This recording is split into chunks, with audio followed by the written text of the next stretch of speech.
اس کی ہر بات سچی ہے۔ یہ وہ کتاب ہے جس کو کھولتے ہی ملے گا ذالک الکتاب لا ریب فیہ۔ دنیا کے بڑے سے بڑے مصنف نے بھی کچھ لکھا ہو تو وہ آخر میں لکھتا ہے یا ابتدا میں کہ کوئی ایسا سکم پائیں تو مجھے بتائیں تاکہ اگلے ایڈیشن میں اس کی اصلاح کر دی جائے، لیکن یہ کتاب کھولتے ہی ملے گا، اس میں کوئی سکم ہے ہی نہیں۔ اور یہ صرف کتاب اللہ قرآن مجید کا دعویٰ ہے، باقی دنیا کے بڑے بڑے مصنفین یہ دعویٰ نہیں کر سکتے۔ امام شافعی علیہ رحمہ نے ایک جز لکھا اور اپنے شاگرد کو کہا کہ اس کو میرے سامنے پڑھو، ہو سکتا ہے کوئی غلطی رہ گئی ہو تو میں اس سے آگاہ ہو جاؤں اور تصحیح ہو جائے۔ تو اس نے آپ کے سامنے اس کتاب کو پڑھا تو آپ کچھ غلطیوں پر متنبہ ہوئے اور اصلاح فرمائی۔ کہا پھر دوبارہ پڑھو، پھر دوبارہ پڑھا گیا تو پھر نئی غلطیوں پر متنبہ ہوئے اور اصلاح کی۔ پھر کہا پڑھو، تیسری مرتبہ پڑھا تو پھر سوچا کہ یہاں یہ لفظ ہوتا تو زیادہ بہتر تھا، اسے کاٹ کے اسے لگاؤ، یہاں یہ رکھو۔ اس طرح وہ کتاب امام شافعی علیہ رحمہ کے سامنے 70 مرتبہ پڑھی گئی، اور ہر بار کسی نئی غلطی سے متنبہ ہوتے۔ پھر آپ نے پڑھنے والے کو کہا داہو، اسے چھوڑ دے، شافعی کی کتاب یہ حق نہیں رکھتی کہ اس میں کوئی غلطی نہ ہو، یہ حق صرف اللہ کی کتاب قرآن کو حاصل ہے۔ تو اس میں کوئی غلطی نہیں ہے، اس کتاب میں کوئی تغیر نہیں ہو سکتا، کوئی تبدیلی نہیں ہو سکتی، اس کے فیصلے اٹل ہیں، اس کی خبریں سچی ہیں، یہ سراسر ہدایت کا سرچشمہ ہے، اس سے وابستہ ہونے والا کبھی بھی گمراہ نہیں ہو سکتا۔ سیدنا علی المرتضیٰ رضی اللہ تعالی عنہ کی مرویات سے ہے، میرے حضور علیہ السلام قرب قیامت کے فتنوں کا ذکر کر رہے تھے تو عرض کی یا رسول اللہ صلی اللہ علیہ وسلم، پھر جب فتنے اتنے اتریں گے تو پھر ہمارے پاس بچنے کی صورت کیا ہوگی؟ تو برجستہ فرمایا اللہ کی کتاب قرآن مجید۔ تو یہ کتاب اگر پاس ہو، من میں اتار لو تو پھر گمراہیاں قریب نہیں آ سکتی، آپ ہدایت کی راہوں کے مسافر ہوں گے۔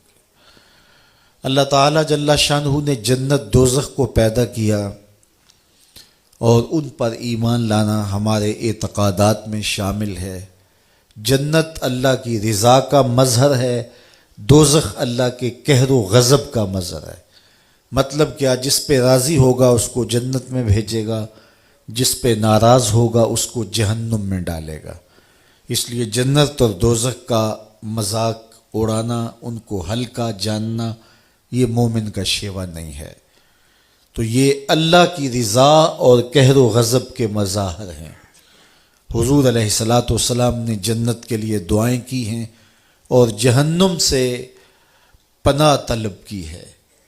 امتیوں کو بھی کہا جب اللہ سے مانگو تو جنت الفردوس مانگو۔ جہنم سے پناہ مانگنے کی تلقین کی گئی چونکہ وہ اللہ کے قہر و غضب کا مظہر ہے۔ تو جنت اور دوزخ ان پر ایمان لانا، یوم حشر پر ایمان لانا، جس کی مقدار قرآن نے بتائی ہے کہ وہ 50,000 سال کا ایک دن ہوگا اور کاٹنے سے کٹے گا ہی نہیں، لیکن مومن کے لیے ایسے کٹے گا جس طرح عصر کی نماز کا وقت کٹتا ہے۔ اللہ اکبر! جس طرح قبر برزخ کی زندگی ہے وہ بھی ہمارے ایمانیات میں شامل ہے کہ مرنے کے بعد ہم دوبارہ اٹھائے جائیں گے اور قبر میں ہمیں 3 سوال پوچھے جائیں گے۔ پھر قبر یا جنت کے باغوں میں سے باغ ہے یا جہنم کے گڑھوں میں سے گڑھا ہے۔ جس کے لیے جہنم کا گڑھا تو اس کے لیے قبر کی منزل کاٹنا بھی مشکل ہوگی۔ وہاں عذاب مسلط کر دیے جائیں گے، سانپ مسلط کر دیے جائیں گے، بچھو مسلط کر دیے جائیں گے، لیکن جو مومن ہوگا اس کی قبر جنت کے باغوں میں سے ایک باغ ہوگی، اور اس کے لیے قبر کی منزل کاٹنا مشکل نہیں ہوگی۔ وہ ایسے ہی ہوگا جس طرح ہار ٹوٹ گیا اور اس کے موتی اکٹھے کرنے لگا تو اتنے میں قیامت کھڑی ہو گئی۔ تو یہ ہمارے اعتقادات ہیں۔ فرشتوں پر ہمارا عقیدہ کہ وہ ایسی مخلوق ہے جو مختلف شکلوں میں متشکل ہو جاتی ہے اور اللہ کی نافرمانی نہیں کرتی۔ اسی طرح جن بھی مخلوقات میں شامل ہے۔ اچھی بری تقدیر پر ایمان لانے کی ہمیں تلقین کی گئی کہ اللہ تعالیٰ جل شانہ نے تقدیر لکھ دی ہے، جو لکھا ہے اس کے مطابق ہی ہو رہا ہے، لیکن جو چونکہ ہم نے کرنا تھا اس نے اپنے علم کے مطابق پہلے ہی تحریر فرما دیا۔ ہمارے دونوں کندھوں پر دو فرشتے ہیں کرامن کاتبین جو ہمارے اعمال کو لکھ رہے ہیں، اور قیامت کے دن وہ دفتر اللہ کے حضور پیش کر دیں گے، اور پھر وہ دفتر جس پر نامہ اعمال لکھے ہوں گے، وہ نامہ اعمال کا دفتر قیامت کے دن بندے کے ہاتھ میں دیا جائے گا۔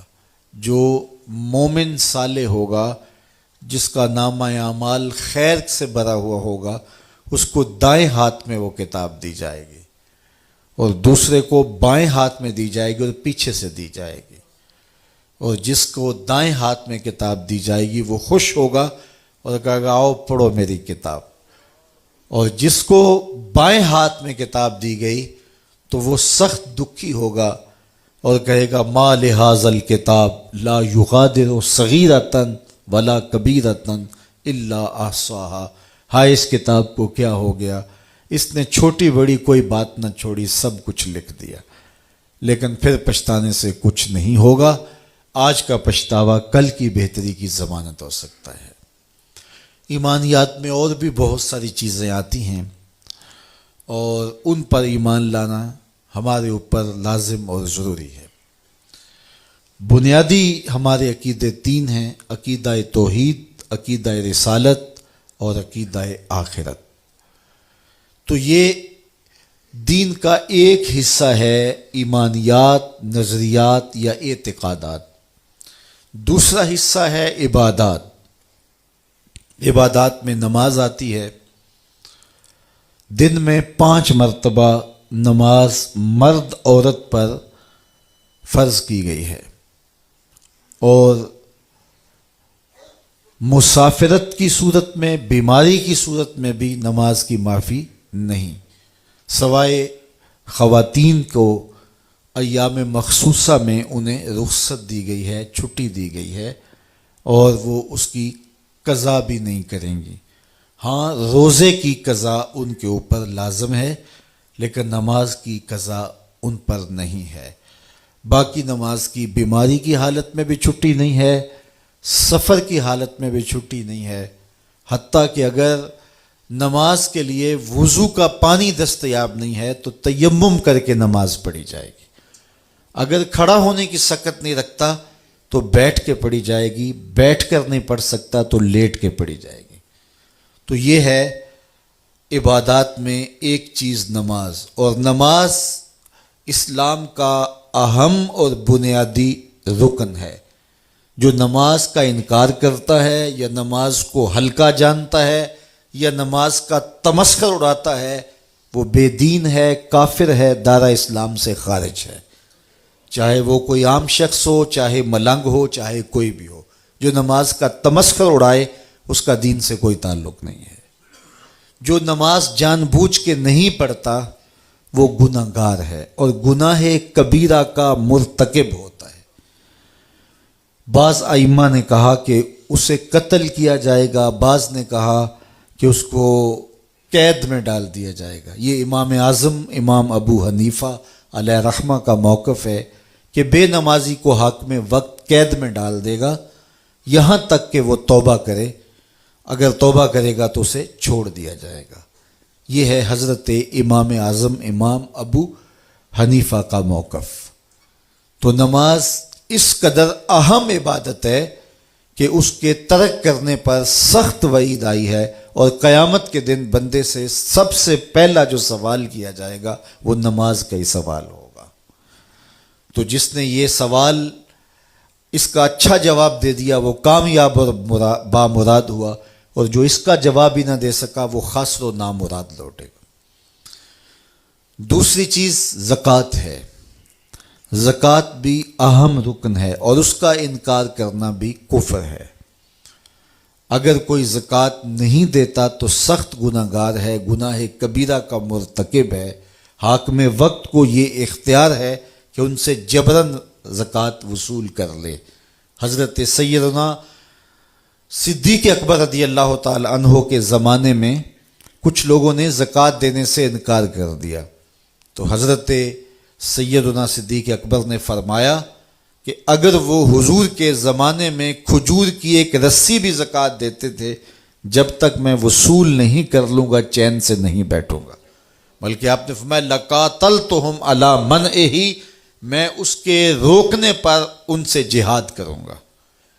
اور زکوٰۃ نماز کے بعد دوسرا اہم دین کا رکن ہے، اور عبادات کے اندر دوسرے نمبر پہ آتا ہے۔ پھر اس کے بعد روزہ آتا ہے اور حج آتا ہے۔ روزہ زندگی میں استطاعت رکھنے والے پر، جو صحت رکھتا ہے، بالغ ہے اور عاقل ہے، اس پر ایام معدودات، گنے ہوئے دن 29 یا 30 روزے اس کے اوپر فرض ہیں۔ اور اگر وہ بیمار ہے تو بیماری کی دو صورتیں ہیں۔ مستقل بیمار ہے، ٹھیک ہونے کا امکان ہی نہیں ہے، بیماری ایسی ہے، تو وہ روزے کا فدیہ دے گا، اور فدیہ وہی ہے جو صدقہ فطر ہے، تو روزے کا وہ فدیہ دے گا۔ اور اگر بیماری ایسی ہے کہ عارضی ہے، ٹھیک ہو جائے گی، تو پھر صدقہ فطر نہیں ہے، وہ روزوں کی قضا کرے گا۔ تو روزے اگر کسی نے ترک کر دیے ماہ رمضان میں، بعد میں ساری زندگی بھی قضا کرے تو اس کا بدل نہیں ہو سکتے، اس لیے روزے ترک نہیں کرنے چاہیے۔ سفر میں اجازت دی گئی ہے تو وہ دیگر ایام میں اس کی قضا کی جا سکتی ہے۔ اسی طرح حج ہے۔ حج زندگی میں ایک مرتبہ فرض کیا گیا ہے صاحب استطاعت پر۔ عورت محرم کے ساتھ حج کرے گی۔ اگر محرم نہیں ہے اور عورت استطاعت رکھتی ہے، اس کے پاس مال کی فراوانی ہے، لیکن محرم اس کے پاس نہیں ہے۔ محرم اس شخص کو کہتے ہیں جس کے ساتھ ابدی نکاح نہ ہو سکتا ہو، جس طرح بھائی ہے، باپ ہے، اور جو ہے وہ بھانجا ہے، بھتیجا ہے، تو شوہر بھی جو ہے اس سے نکاح ہو چکا ہے اور وہ نکاح کی وجہ سے محرم ہوا ہے، بیٹا ہے، تو یہ محارم ہیں۔ تو محرم کے بغیر اگر عورت حج کرے گی یا عمرے کے لیے جائے گی، جس طرح آج کل کسی اور کے ساتھ بھیج دیا جاتا ہے، تو یہ سفر معصیت ہے، گناہ کا سفر ہے۔ عورت کے لیے جائز نہیں ہے کہ وہ مرد کے بغیر اپنے شوہر، بھائی، بیٹے، بھانجے، بھتیجے یا باپ کے بغیر وہ 92 کلومیٹر 3 فرلانگ سے زیادہ کا سفر کرے۔ اگر کرے گی تو مجرم ہوگی۔ اسی لیے اس کو عمرے پر بھی جانے کی اجازت نہیں، حج پر بھی جانے کی اجازت نہیں، صاحب استطاعت ہونے کے باوجود۔ تو پھر اس کو بازار جانے کی اجازت کیسے ہوگی؟ وہ اگر اتنے فاصلے پر ہے، اور اس کو پھر کسی دربار پہ جانے کی کس طرح اجازت ہوگی؟ اعلیٰ حضرت علیہ رحمہ سے سوال ہوا تو آپ نے ایک بزرگ کا حوالہ دے کے فرمایا کہ ان سے جب یہ پوچھا گیا تو وہ فرمانے لگے، تم یہ مجھے پوچھتے ہو کہ اس کا جانا جائز ہے یا نہیں، مجھ سے یہ پوچھو ان پہ لعنتیں کتنی برستی ہیں۔ تو اگر محرم نہیں ہے تو پھر عورت حج پہ بھی نہ جائے، عمرے پہ بھی نہ جائے۔ تو عورت کہتی ہے کہ میرا جی چاہتا ہے کہ میں روضہ رسول دیکھوں، میرا جی چاہتا ہے کہ میں کعبۃ اللہ کے نظارے کروں، اور میرے پاس محرم نہیں ہے اور آپ مجھے روک رہے ہیں۔ تو بی بی میں نے نہیں روکا، اللہ کے رسول نے روکا ہے۔ تو صبر کرے گی تو گنبد خضرا نہیں دیکھنے جائے گی، گنبد خضرا والا تیرے پہ راضی ہوگا۔ تو کعبہ دیکھنے نہیں جائے گی، کعبے والا تیرے پہ راضی ہوگا، اس لیے کہ تو نے کعبے والے کے حکم کو مانا ہے، گنبد خضرا والے کے حکم کو مانا ہے۔ تو استطاعت ہونے کے باوجود عورت کے پاس اگر محرم نہیں ہے تو وہ حج کو نہیں جائیں گے۔ حج زندگی میں ایک مرتبہ ہی جو ہے وہ واجب ہے۔ ایک روایت میں آتا ہے 5 سال کے بعد حج کے وجوب کے حوالے سے ایک روایت میں آتا ہے، لیکن علماء نے اس کو استحباب پر محمول کیا ہے، اور وہ یہ ہے کہ جو صاحب استطاعت ہے وہ ہر 5 سال کے بعد حج کر لیا کرے تو اس کے لیے یہ برکت والی چیز ہے۔ لیکن زندگی میں حج فرض ایک بار ہی ہے، واجب ایک بار ہی ہے، اور اس پر واضح دلیل ہے۔ آقا کریم نے جب فرمایا لوگوں تمہارے اوپر حج فرض ہے، تو حضرت اقرع بن حابس رضی اللہ تعالیٰ عنہ کھڑے ہوئے اور عرض کی افی کل عامن، حضور ہر سال واجب ہے۔ حضور خاموش رہے، پھر کہا لوگوں حج پہ جایا کرو، تمہارے اوپر حج واجب ہے۔ تو انہوں نے پھر کہا حضور ہر سال واجب ہے، حضور پھر خاموش رہے۔ تو تیسری مرتبہ جب پھر فرمایا تو انہوں نے پھر یہ بات کہی، تو پھر حضور نے وقفہ سکوت کو توڑتے ہوئے فرمایا تم سے پچھلی امتیں نبیوں پر کثرت سوالات کی وجہ سے ہلاک کر دی گئیں، زیادہ سوال نہ کیا کرو۔ لو قلت نعم لوجبت، اگر میری زبان سے ہاں نکل جاتی تو واجب بھی ہو جاتا۔ اس سے یہ بھی بات سمجھ میں آئی، وہ زبان جس کو سب کن کی کنجی کہیں، اس کی نافذ حکومت پہ لاکھوں سلام۔ حضور جو کہہ دے وہ دین ہوتا ہے۔ تو حج زندگی میں ایک مرتبہ واجب ہے۔ تو یہ عبادات ہیں۔ اسی طرح نوافل ہیں، نماز جنازہ ہے، اس کے آگے پھر احکامات ہیں۔ نماز جنازہ فرض عین نہیں ہے، وہ فرض کفایہ ہے۔ نمازیں فرض عین ہیں اور جنازہ فرض کفایہ ہے، اور اس کے بعد دیگر کچھ عبادات ہیں۔ تو یہ دوسرا حصہ ہے دین کا۔ تیسرا حصہ دین کا معاملات ہیں۔ معاملات کے اندر ازدواجی زندگی ہے، نکاح ہے، طلاق ہے، خلا کے مسائل ہیں۔ اسی طرح کاروبار ہے، بیع و شراء ہے، اس کی شرائط ہیں۔ کاروباری شخص کے لیے ان کا سیکھنا ضروری ہے تاکہ وہ ان اصولوں کے ساتھ تجارت کر سکے۔ اسی طرح دیگر احکام ہیں، وہ سارے وراثت کے مسائل اس کے اندر آتے ہیں، اور بہت سارے مسائل آتے ہیں۔ تو یہ بھی دین کا ایک حصہ ہے۔ چوتھی چیز اخلاقیات ہیں، ہمارے رویے ہیں، ہمارے انداز ہائے زندگی ہیں۔ ہم نے ہمسائے کے ساتھ رویہ کیا رکھنا ہے، ہم نے ماں باپ کے آداب کی رعایت کیسے کرنی ہے، ہم نے بچوں کی تربیت کیسے کرنی ہے، ہم نے بولنا ہے تو ہمارا انداز تکلم کیا ہونا چاہیے۔ جھوٹ نہیں بولیں گے، چغلی نہیں کریں گے، غیبت نہیں کریں گے، کسی کا دل نہیں دکھائیں گے، اذیت نہیں پہنچائیں گے، کسی کے پرائیویٹ معاملات کے اندر دخل اندازی نہیں کریں گے۔ اسی طرح جو ہے وہ اور بہت سارے معاملے ہیں جن کا تعلق اخلاقیات سے ہے۔ اور دین حسن خلق کا نام ہے۔ قیامت کے دن جب نامہ اعمال میں عمل ڈالے جائیں گے، سب سے زیادہ جس عمل کا وزن ہوگا وہ حسن خلق ہوگا۔ تو لوگوں کے ساتھ مسکرا کے ملیں، لوگوں کے ساتھ محبت سے پیش آئیں، لوگوں کے ساتھ جو وعدہ کیا ہے اس کو پورا کریں، جو لوگوں کے ساتھ عہد کیا ہے اس کی پاسداری کریں، اور حسن سلوک کے ساتھ پیش آئیں۔ تو بعض اوقات ہم صرف جو ہے وہ نماز روزے کو دین سمجھتے ہیں، تو یہ سب کچھ سیکھنا چاہیے۔ اگر سڑک پر اشارہ لگا ہے رکنے کا تو وہاں سے کراس کر جانا، اور جہاں سٹاپ نہ کرنے کا کہا گیا ہے وہاں گاڑی پارک کر لینا، یہ بھی ہمارے اخلاقیات میں آتا ہے۔ اگرچہ یہ انتظامی امور ہوتے ہیں اور یہ حکومت وقت نے یا مقامی جو ہے وہ لوکل گورنمنٹ نے بنائے ہوئے ہوتے ہیں، لیکن ہمارا دین ہمیں انہیں بھی فالو کرنے کی تلقین کرتا ہے۔ لیکن چونکہ عمومی طور پہ ممبر و محراب سے جب فہم دین کی بات ہوتی ہے تو اس وقت صرف نماز، روزہ، حج، زکوٰۃ اور دیگر مسائل شریعہ اور دینیہ پر ہی بات ہوتی ہے، جبکہ میں نے عرض کیا کہ دین مختلف چیزوں کے مجموعے کا نام ہے۔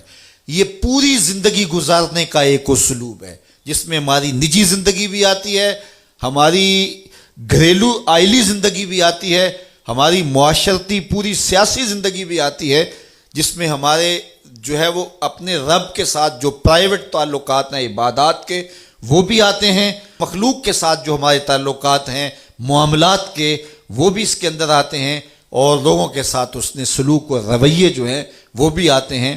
اور ہمیں ایک ایک عمل ہمارے دین نے ہمیں سکھایا ہے۔ میرے آقا کریم علیہ الصلوۃ والسلام نے واش روم میں داخل ہونے کا طریقہ بھی بتایا، وہاں بیٹھنے کا سلیقہ بھی بتایا، اور ہمیں سایہ دار درخت کے نیچے بول و براز کرنے سے روکا گیا، اس لیے کہ کوئی گزرتا ہوا شخص سستانے کے لیے وہاں رکے گا تو پھر اس کو وہاں اس بول و براز کی وجہ سے تعفن اور بدبو کا سامنا کرنا پڑے گا جو اس کی طبیعت پہ گراں ہوگا۔ اس لیے سایہ دار درخت کے نیچے بھی بول و براز کرنے سے منع کیا گیا، پھل دار درخت کے نیچے بھی بول و براز کرنے سے منع کیا گیا، کہ اوپر سے کوئی پھل گرے گا تو وہ گندی جگہ پہ گرے گا، تو اگر کوئی شخص اس کو اٹھا کے کھا لیتا ہے تو وہ بیماری کا شکار ہو سکتا ہے۔ اس سے ہمیں منع کیا، یہ بات ہمیں سمجھائی گئی اور ہمیں یہ بات سکھائی گئی۔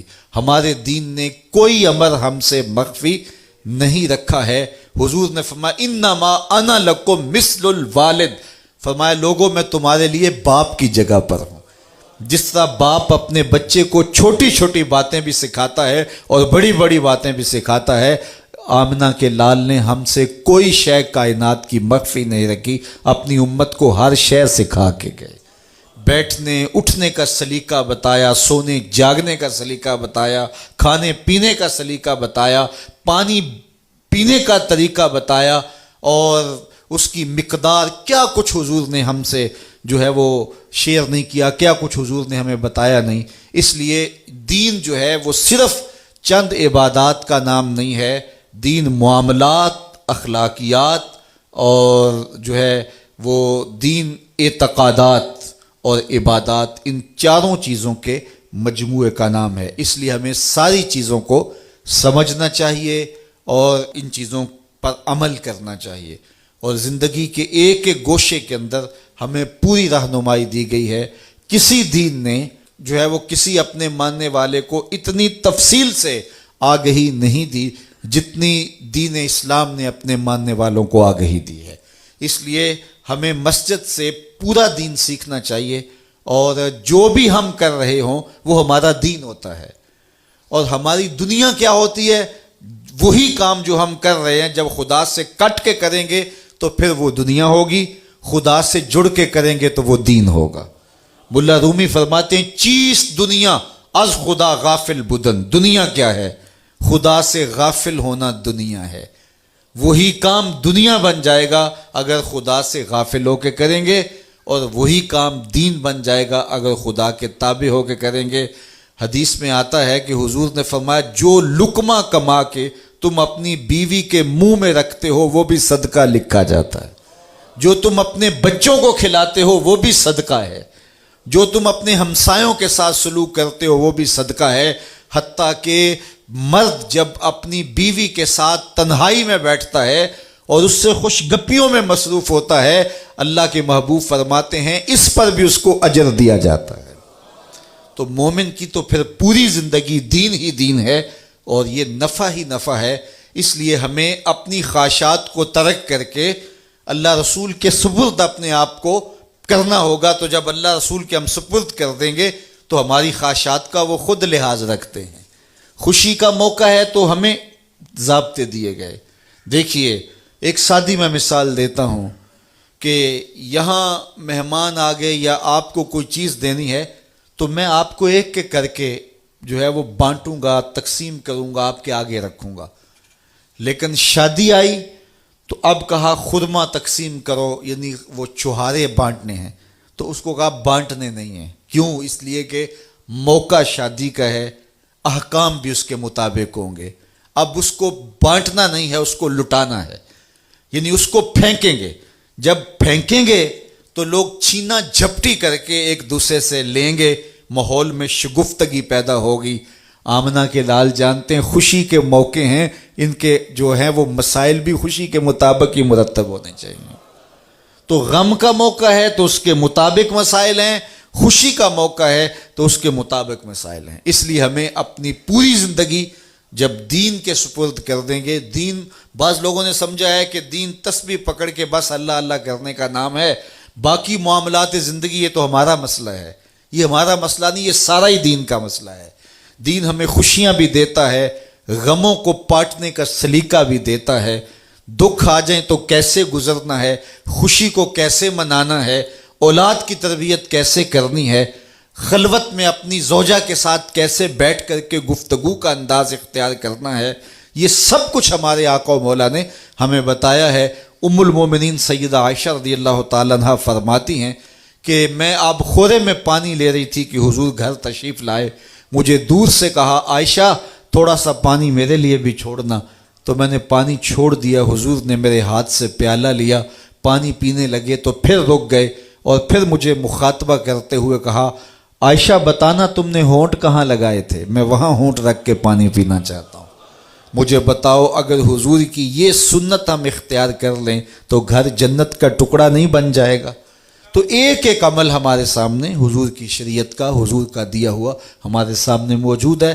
تو یہ الگ الگ ان تمام موضوعات پر تفصیلی بحث اور گفتگو ہو سکتی ہے، لیکن آج کی نشست میں یہ فکر کم از کم ہمیں سمجھ لینی چاہیے کہ مخصوص عبادات کا نام ہی دین نہیں ہے، بلکہ دین اخلاقیات کا نام ہے، دین معاملات کا نام ہے، دین جو ہے وہ عبادات کا نام ہے اور ہمارے عقائد کا نام ہے.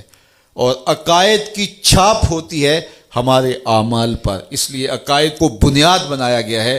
اس کے بعد پھر عبادات اور دیگر معاملات آتے ہیں.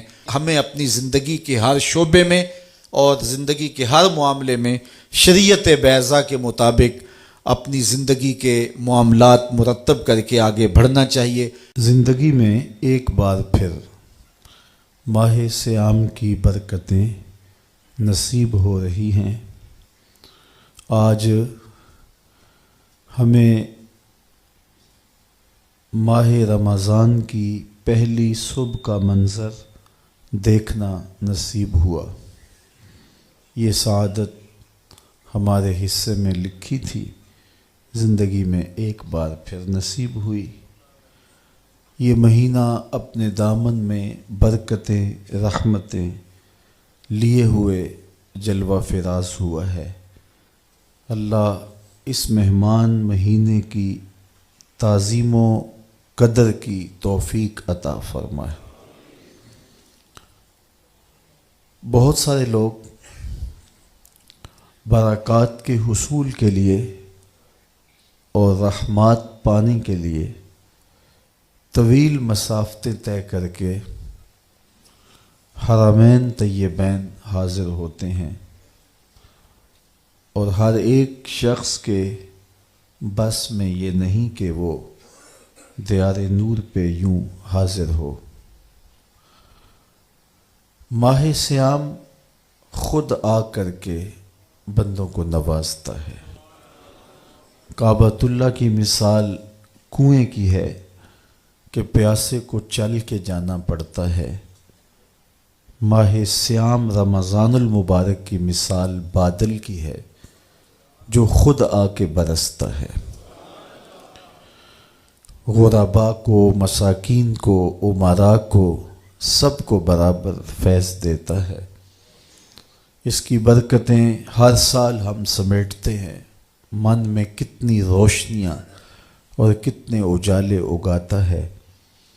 آج پھر یہ مہینہ ہمیں زندگی میں نصیب ہوا اور ہم اپنے آپ کو اور زیادہ خوش بخت سمجھتے ہیں کہ عمومی طور پہ اس ماہ انور کی صبحیں جو کہ اپنے دامن میں بہت سارا نور رکھتی ہیں، بہت ساروں کی سو کے نیند میں گزر جاتی ہیں، لیکن ہم کتنے خوش نصیب ہیں کہ ان لمحوں میں دین سیکھنے کے لیے مختلف جگہوں سے چل کر کے جمع ہوتے ہیں اور جذبوں کا ایک جہاں آباد ہوتا ہے. ابھی میں یہاں حال میں داخل ہوا تو جس طرح کشاں کشاں لوگ کھچے چلے آ رہے تھے، بچے بھی تھے، بوڑھے بھی تھے، تو دل کی اتھا گہرائیوں سے دعا نکلی کہ مالک ان کو ایک ایک قدم پہ خیر دینا،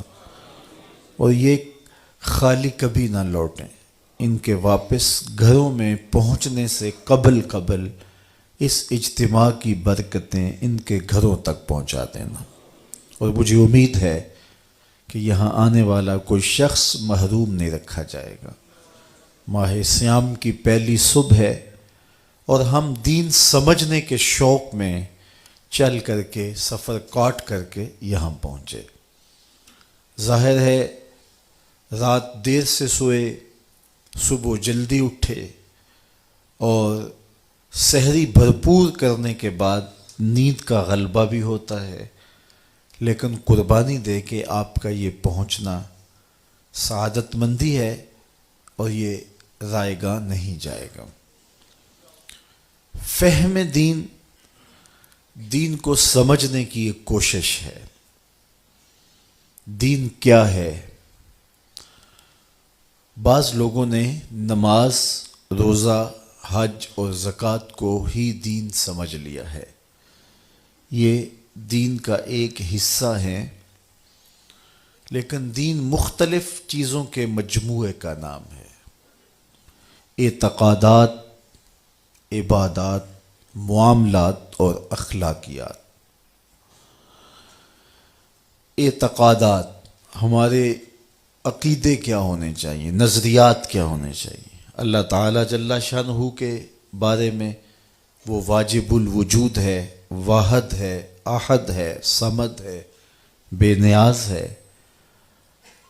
پوری کائنات کو اسی نے تخلیق کیا ہے، وہ تخلیق ہونے سے پاک ہے، کسی کا باپ نہیں، کسی کا بیٹا نہیں، اس کو کسی کی ضرورت اور حاجت نہیں، پوری کائنات اسی کی محتاج ہے۔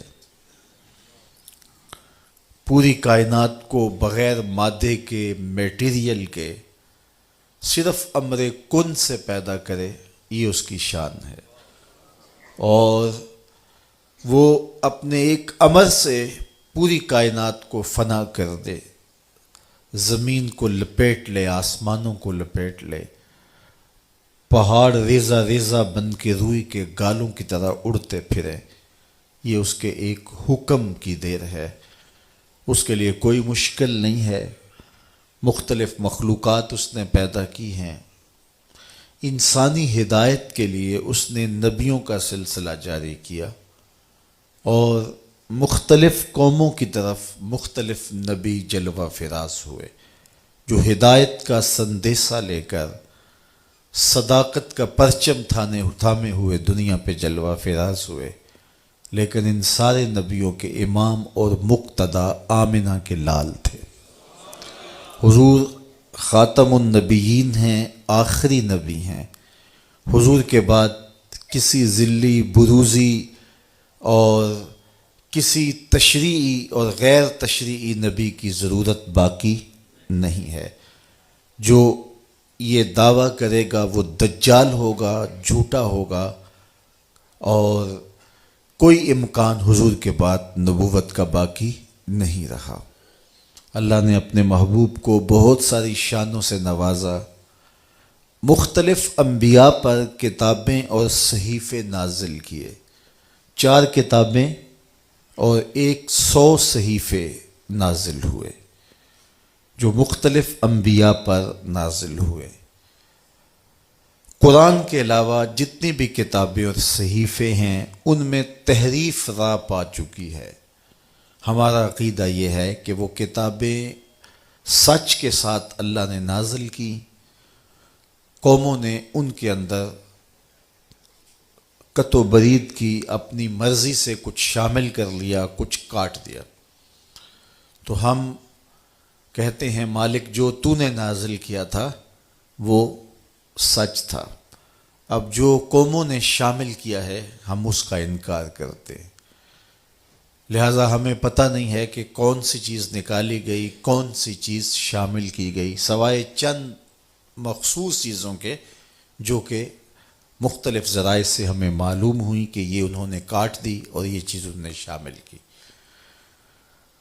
قرآن مجید وہ واحد کتاب ہے جس میں کوئی تغیر اور کوئی تبدل ممکن نہیں ہے، اور یہ میرے اور آپ کے آقا و مولا حضور کے سینہ اطہر میں نازل ہوئی، اور اس کتاب کی حفاظت اللہ نے اپنے ذمہ کرم پہ لی۔ اس کا ظاہری انتظام حفاظت کا یوں ہوا کہ اس کو یاد کرنا آسان کر دیا گیا۔ باقی کتابوں کے حافظ نہیں ہوتے تھے، یہاں آج کل تو منظر دیکھنے کو ملتا ہے، ہر مسجد سے قرآن پڑھنے کی صدائیں آ رہی ہیں۔ یہ اس کتاب کا معجزہ ہے اور یہ سینوں میں محفوظ ہے، اس کے احکام اٹل ہیں، اس کی ہر بات سچی ہے۔ یہ وہ کتاب ہے جس کو کھولتے ہی ملے گا ذالک الکتاب لا ریب فیہ۔ دنیا کے بڑے سے بڑے مصنف نے بھی کچھ لکھا ہو تو وہ آخر میں لکھتا ہے یا ابتدا میں کہ کوئی ایسا سکم پائیں تو مجھے بتائیں تاکہ اگلے ایڈیشن میں اس کی اصلاح کر دی جائے، لیکن یہ کتاب کھولتے ہی ملے گا، اس میں کوئی سکم ہے ہی نہیں۔ اور یہ صرف کتاب اللہ قرآن مجید کا دعویٰ ہے، باقی دنیا کے بڑے بڑے مصنفین یہ دعویٰ نہیں کر سکتے۔ امام شافعی علیہ رحمہ نے ایک جز لکھا اور اپنے شاگرد کو کہا کہ اس کو میرے سامنے پڑھو، ہو سکتا ہے کوئی غلطی رہ گئی ہو تو میں اس سے آگاہ ہو جاؤں اور تصحیح ہو جائے۔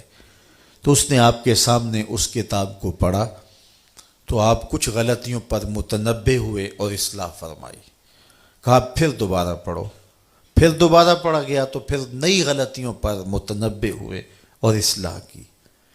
پھر کہا پڑھو، تیسری مرتبہ پڑھا تو پھر سوچا کہ یہاں یہ لفظ ہوتا تو زیادہ بہتر تھا، اسے کاٹ کے اسے لگاؤ، یہاں یہ رکھو۔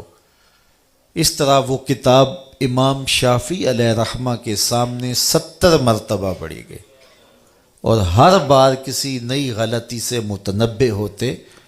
پھر آپ نے پڑھنے والے کو کہا داہو، اسے چھوڑ دے، شافعی کی کتاب یہ حق نہیں رکھتی کہ اس میں کوئی غلطی نہ ہو، یہ حق صرف اللہ کی کتاب قرآن کو حاصل ہے۔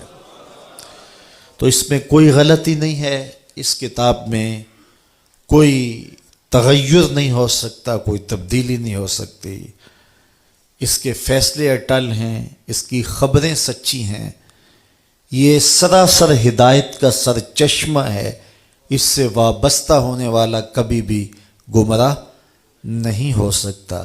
سیدنا علی المرتضی رضی اللہ تعالی عنہ کی مرویات سے ہے، میرے حضور علیہ السلام قرب قیامت کے فتنوں کا ذکر کر رہے تھے تو عرض کی یا رسول اللہ صلی اللہ علیہ وسلم، پھر جب فتنے اتنے اتریں گے تو پھر ہمارے پاس بچنے کی صورت کیا ہوگی؟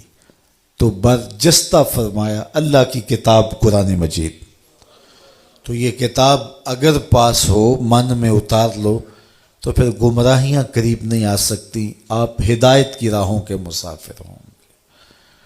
اللہ تعالیٰ جل شانہ نے جنت دوزخ کو پیدا کیا اور ان پر ایمان لانا ہمارے اعتقادات میں شامل ہے۔ جنت اللہ کی رضا کا مظہر ہے، دوزخ اللہ کے قہر و غضب کا مظہر ہے۔ مطلب کیا؟ جس پہ راضی ہوگا اس کو جنت میں بھیجے گا، جس پہ ناراض ہوگا اس کو جہنم میں ڈالے گا۔ اس لیے جنت اور دوزخ کا مذاق اڑانا، ان کو ہلکا جاننا، یہ مومن کا شیوا نہیں ہے۔ تو یہ اللہ کی رضا اور قہر و غضب کے مظاہر ہیں۔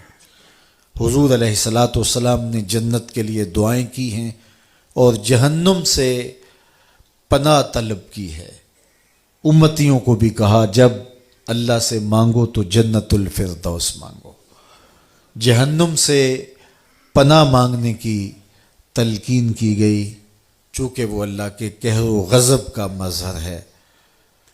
تو جنت اور دوزخ ان پر ایمان لانا، یوم حشر پر ایمان لانا، جس کی مقدار قرآن نے بتائی ہے کہ وہ 50,000 سال کا ایک دن ہوگا، اور کاٹنے سے کٹے گا ہی نہیں، لیکن مومن کے لیے ایسے کٹے گا جس طرح عصر کی نماز کا وقت کٹتا ہے۔ اللہ اکبر۔ جس طرح قبر برزخ کی زندگی ہے، وہ بھی ہمارے ایمانیات میں شامل ہے کہ مرنے کے بعد ہم دوبارہ اٹھائے جائیں گے اور قبر میں ہمیں 3 سوال پوچھے جائیں گے۔ پھر قبر یا جنت کے باغوں میں سے باغ ہے یا جہنم کے گڑھوں میں سے گڑھا ہے۔ جس کے لیے جہنم کا گڑھا، تو اس کے لیے قبر کی منزل کاٹنا بھی مشکل ہوگی۔ وہاں عذاب مسلط کر دیے جائیں گے، سانپ مسلط کر دیے جائیں گے، بچھو مسلط کر دیے جائیں گے، لیکن جو مومن ہوگا اس کی قبر جنت کے باغوں میں سے ایک باغ ہوگی، اور اس کے لیے قبر کی منزل کاٹنا مشکل نہیں ہوگی۔ وہ ایسے ہی ہوگا جس طرح ہار ٹوٹ گیا اور اس کے موتی اکٹھے کرنے لگا تو اتنے میں قیامت کھڑی ہو گئی۔ تو یہ ہمارے اعتقادات ہیں۔ فرشتوں پر ہمارا عقیدہ کہ وہ ایسی مخلوق ہے جو مختلف شکلوں میں متشکل ہو جاتی ہے اور اللہ کی نافرمانی نہیں کرتی۔ اسی طرح جن بھی مخلوقات میں شامل ہے۔ اچھی بری تقدیر پر ایمان لانے کی ہمیں تلقین کی گئی کہ اللہ تعالیٰ جل شانہ نے تقدیر لکھ دی ہے، جو لکھا ہے اس کے مطابق ہی ہو رہا ہے، لیکن جو چونکہ ہم نے کرنا تھا اس نے اپنے علم کے مطابق پہلے ہی تحریر فرما دیا۔ ہمارے دونوں کندھوں پر 2 فرشتے ہیں کرامن کاتبین، جو ہمارے اعمال کو لکھ رہے ہیں، اور قیامت کے دن وہ دفتر اللہ کے حضور پیش کر دیں گے، اور پھر وہ دفتر جس پر نامہ اعمال لکھے ہوں گے، وہ نامہ اعمال کا دفتر قیامت کے دن بندے کے ہاتھ میں دیا جائے گا۔ جو مومن صالح ہوگا، جس کا نامہ اعمال خیر سے بھرا ہوا ہوگا، اس کو دائیں ہاتھ میں وہ کتاب دی جائے گی، اور